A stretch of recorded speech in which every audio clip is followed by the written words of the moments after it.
అయితే రాధా అమ్మవారిని అద్వితీయమైన భక్తి స్వరూపిణిగా, రాధా అమ్మవారిని రాసలీలా స్వరూపిణిగా, రాధా రాణిగా చూస్తూ ఉంటారు. ఆమె ఒక మహాదేవతగా, పరదేవతగా చూస్తూ ఉంటారు. అలాగే మనకి భౌతికంలో చూసుకున్నట్లయితే ఒక అద్వైతానికి, ఒక అవధూత తత్వానికి ప్రతీకగా చూస్తూ ఉంటారు.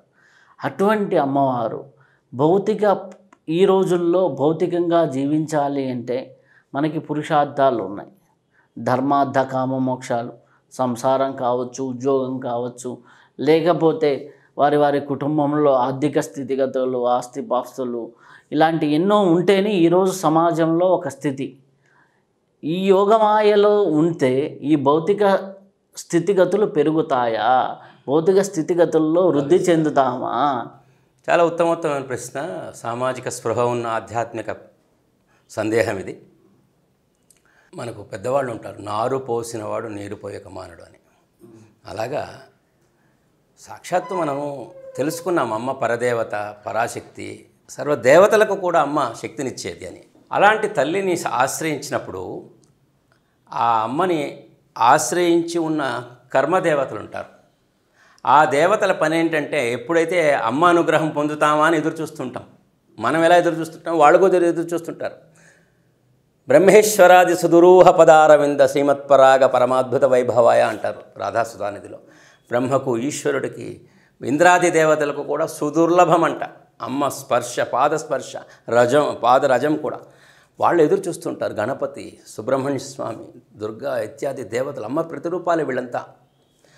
వాళ్ళు ఈ యొక్క భక్తి మార్గంలో ఉన్న జీవుడికి రక్షగా నిలబడతారు. వాళ్ళు ఎప్పుడు కూడా నమే భక్త ప్రణశ్యతి భగవద్గీతలో చెప్పాడు.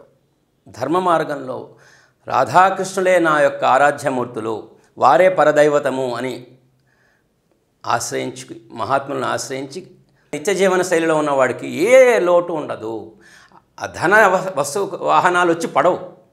సమయానికి ఏది కావాలో అది వస్తుంది. ఉదాహరణకి మా జీవితమే అంచెలంచెలుగా ఏది ఏ క్షణంలో ఎలా వచ్చాయో అలా వచ్చాయి, మాకు తెలిసేది కాదు. చిన్న ఉదాహరణ, మాకు ఒక 25 ఏళ్ల క్రితం ఒకరోజు తెల్లారితే కృష్ణాష్టమనంగా మా ఇంట్లో మా అమ్మ చేతిలో 5 రూపాయలు లేదు. మా నాన్న చిన్నప్పుడే పోయారు. మా అమ్మ చేతిలో 10 రూపాయల నోట్ లేదు ఆ రోజు. మా అన్నయ్య ఎక్కడో దూరంగా ఉద్యోగం చేస్తున్నాడు, నెల జీతం రాలేదు. ఏం చేయలేని పరిస్థితి, కన్నీళ్ళు పెట్టుకుని కూర్చుంది.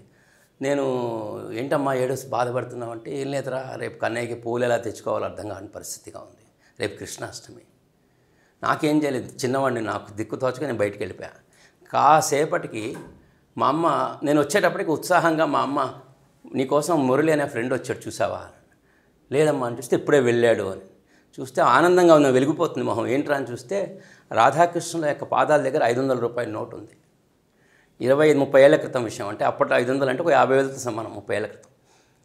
వాడు నాకు తెలుసు, ఆ పిల్లికి బిచ్చం పెట్టాడు, ఒక టీ కూడా తాపిచ్చాడు వాడు. ఆ రోజు నా కోసం వచ్చాడంట. నేను లేననగానే మంచినీళ్ళు తెస్తాను మా అమ్మ లోపలికి వెళ్ళేటప్పటికి 500 అక్కడ పెట్టి వెళ్ళిపోయాడు.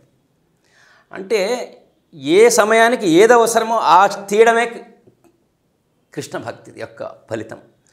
కోట్లు రావు, అవసరం కూడా లేదు. ఆ రోజు మాకు కావాల్సింది ఏంటి? అది. రేపు పొద్దున ఎలా స్వామి సేవ చేస్తాము, అది అయిపోయింది, ఆనందంగా అయిపోయింది. సో అలా అంచెలంచెలుగా ఎన్ని వందల వేల లీలలు మా జీవితంలో జరిగాయి. అలా ప్రతి కృష్ణ భక్తుడి లైఫ్లో ఇలాంటి ఇన్సిడెంట్స్ ఉంటాయి. వాడికి పెయిన్ ఉండదు, పెయిన్ వస్తుందేమో అన్న ఒక చిన్న డౌట్ ఉంటుందేమో, కానీ ఆ పెయిన్ మాత్రం ఉండదు. అలా వచ్చి వెళ్ళిపోతుంది.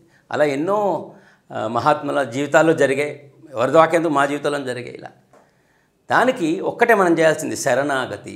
సర్వధర్మాన్ పరిత్యజ్య మాం ఏకం శరణం వ్రజ. స్వామిని నమ్ముకున్నాం, మాకు స్వామి ఉన్నాడు. ఆ దృఢ సంకల్పం మనసులో పెట్టుకొని మన నిత్య నైమిత్తిక కర్మకాండ చేసుకుంటూ వెళ్ళిపోవడం. దాంట్లో ఒక ఆనందం ఉంటుంది. నాకేం కావాలో ఆయన నిర్ణయిస్తాడు, ఆయన ఇస్తాడు, అంతే. ఏం అడగకూడదు. మా గురుగారు అంటారు, అమ్మ దగ్గర బిడ్డగా ఉండాల్సింది కానీ బిచ్చగాడిగా కాదు. బిచ్చగాడిగా ఉన్నావా, నీకు ఏదన్నా ఇస్తుంది. ఆ జోలిలో ఇంద్ర పదవి కూడా ఇస్తుంది, బ్రహ్మ పదవి కూడా ఇస్తుంది. కొన్ని మనవంతరాలు నువ్వు బ్రహ్మగా ఉండిపో, ఇంద్రుడిగా ఉండిపో అని పంపించేస్తుంది. నీకు అమ్మ దర్శనం రాదు, అమ్మ జ్ఞానమే గుర్తే రాదు, అసలు అమ్మ రాధా అన్న శబ్దమే వినపడదు. అది కానీ అమ్మ నాకు నువ్వే కావాలి, నాకు ఇంకేమొద్దు, ఎలాంటి స్థితిలో ఉంచినా పర్లేదు, నాకు నువ్వే కావాలి అని వేడుకుంటే మాత్రం అడుగడుగున అమ్మ కాపాడుతూ ఉంటుంది. అయితే అమ్మ కృప బాగా కలగాలి అంటే, లేకపోతే అమ్మ తత్వాన్ని జీవితంలో నిజ జీవితంలో సాధనగా ఎంచుకోవాలంటే ఎలా జీవితం సాగాలి, జీవితంలో అమ్మ తత్వాన్ని అర్థం చేసుకొని అమ్మ కృపని పొందాలంటే ఏం చేయాలి? ఈ కాలం వాళ్ళు చాలా అదృష్టవంతులు. ఇప్పుడున్న మీడియా చాలా అద్భుతంగా యూట్యూబ్ ద్వారా ఎంతోమంది రాధాకృష్ణ తత్వాన్ని తెలుసుకున్న వాళ్ళు ద్వారా ఉపన్యాసాలు కానీ గ్రంథాలు కూడా యూట్యూబ్లో గూగుల్లో చాలా వచ్చున్నాయి. ఏం చేసినా కూడా రాధాకృష్ణ తత్వం తెలుసుకోవాలంటే బృందావనం సంబంధించిన వ్యక్తుల ద్వారా తెలుసుకోవడం సర్వోత్కృష్టం. బృందావనంలో ఉన్న వ్రజవాసులు కావచ్చు, లేదు బృందావనంతో అనుబంధమైన వాళ్ళు కావచ్చు. మా ఇప్పుడు ఉదాహరణకి మా గురువు గారు పుట్టింది పెరిగింది ఆంధ్రదేశంలో అయినా కూడా బృందావనంతో అనుగతమై బృందావనంలోనే వారు నిత్యలీలలోకి వెళ్ళిపోయారు. మా గురుగారు ఉదాహరణ చెప్పేవాళ్ళు ఎప్పుడో, అంటే అందరికి బహిర్గతంగా ప్రపంచం చెప్పేవాళ్ళు కాదు, ఏకాంతంగా సేవ చేస్తున్నప్పుడు కొన్ని రహస్యాలు చెప్పేవాడు. అందులో ఒక అద్భుతమైన పదం నేను విన్నాను, చెవులు నోటుకుండా విన్నాను. ఒరే సత్యం, నాలాగా 500 ఏళ్ల క్రితం ఉండేవాళ్ళరా అన్నారు. 500 ఏళ్ల క్రితం ఎవరున్నారు? చైతన్య ప్రభు, మహాప్రభు, నింబార్కాచార్య, వల్లభాచార్య, హరిరామ్ వ్యాస్, ఇలా జయదేవుల వారు. 500 ఏళ్ళు అంటే 1000 ఏళ్ల క్రితం జయదేవుల వారు. ఇలా రసిక ఆచార్యులు, రసిక మహాత్ములు, రాధాకృష్ణులు తప్ప అన్యమెరుగని మహనీయులు. ఈ కాలంలో ఉపాసకులు ఎంతోమంది ఉన్నారు. ఎందరో చారస్వామి వారు చెప్పినట్టు ఎందరో మహానుభావులు, అందరికీ వందనాలు. కానీ అవ్యభిచార భక్తి, ఏకేశ్వర ఉపాసన చేసేవాళ్ళు తక్కువ. మా దగ్గర అన్నీ ఉన్నాయి, ఇగో ఇది చేసుకో, ఈ ఫలితం చేసుకో, ఈ ఫలితం చేసుకో, ఈ ఫలితం చేసుకో చెప్తున్నారు. భగవంతుడికి భక్తుడికి అనుసంధానం చేసే మహనీయులు తగ్గిపోయారు. వాళ్ళని ఎతికి పట్టుకోవాలి. ఉంటారు. భగవద్గీతలో స్వామి చెప్పాడు, ఎక్కడో 1000లో ఒకడు ఉంటాడన్నాడు, బహునాం జన్మనామంతి. సో అలాగా ఒక్కడిని ఎవరో ఉంటారు. ఆ మహనీయులు పట్టుకోవాలి మనం, దానికోసం సాధన చేయాలి.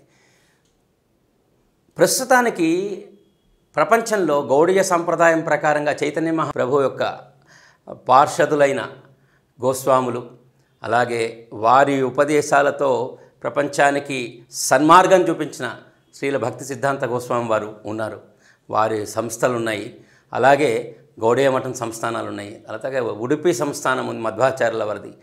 అలాగే ఎంతో గొప్ప గొప్ప ఆచార్యపరంగా ఉన్న సంప్రదాయాలు మాత్రమే మనం శరణు వేయాలి. శంకరాచార్యుల వారు అత్యద్భుతమైన శ్లోకాలు ఇచ్చారు కృష్ణ పరమాత్మ సందర్భం పురస్కరించుకొని. భజే వ్రజైకమండనం సమస్త పాప ఖండనం సుభక్త చిత్తరంజనం సదైవ నందనందనం అని శ్రీకృష్ణ కృపాకటాక్షమాలా స్తోత్రం యూట్యూబ్లో ఉంటుంది, గూగుల్లో కొడితే వచ్చేస్తుంది. అలాగే సాక్షాత్ మహాదేవుడు కైలాసపతి శివుడు రాధాదేవిని స్తోత్రం చేశాడు. మునీంద్ర బృంద వందితే త్రిలోకశోకహారిణి ప్రసన్న వక్త్ర పంకజే నికుంజ భూవిలాసిని వ్రజేంద్ర భానునందిని వ్రజేంద్ర సూను సంగతే కదా కరిష్యసిహమాం కృపాకటాక్ష భాజనం. నన్ను ఎప్పుడు కరుణిస్తావు తల్లి అని సాక్షాత్ మహాదేవుడు రాధాదేవిని ప్రార్థించాడు. అందులో లాస్ట్కి అంటాడు చివరికి శ్లోకంలో, అనంతకోటి విష్ణులోక నమ్ర పద్మజార్చితే హిమాద్రిజ పులోమజ విరంచిజ వరప్రదే.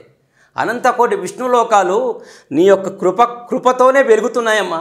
హిమాద్రిజ పార్వతీదేవి, పులోమజ విరంచిజ లక్ష్మీదేవి, సరస్వతీదేవి, వీళ్ళంతా నీ నుంచి శక్తులు పొంది మహాశక్తులుగా పరాశక్తులుగా జగత్తుని పరిపాలిస్తున్నారమ్మా. అటువంటి తల్లి నువ్వు నన్ను ఎప్పుడు కరుణిస్తావు? ఇది రహస్యమైన రసతత్వం అండి. రాధా అనగానే కామెంట్ చేయడం కాదు.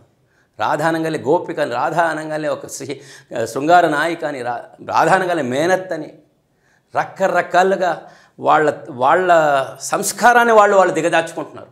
మళ్ళీ పండితులని చెప్పుకుంటుంటారు, మాకు అన్నీ తెలుసని చెప్పుకుంటుంటారు. ఏమీ తెలియదు. రాధాకృష్ణతత్వం అనేది అత్యంత నిగూఢమైనది.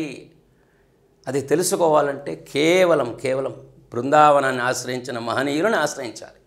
అప్పుడే రాధాదేవి గురించి తెలుస్తుంది. ఆ అమ్మాయి అన్నీ చూసుకుంటుంది, అన్నీ చేస్తుంది.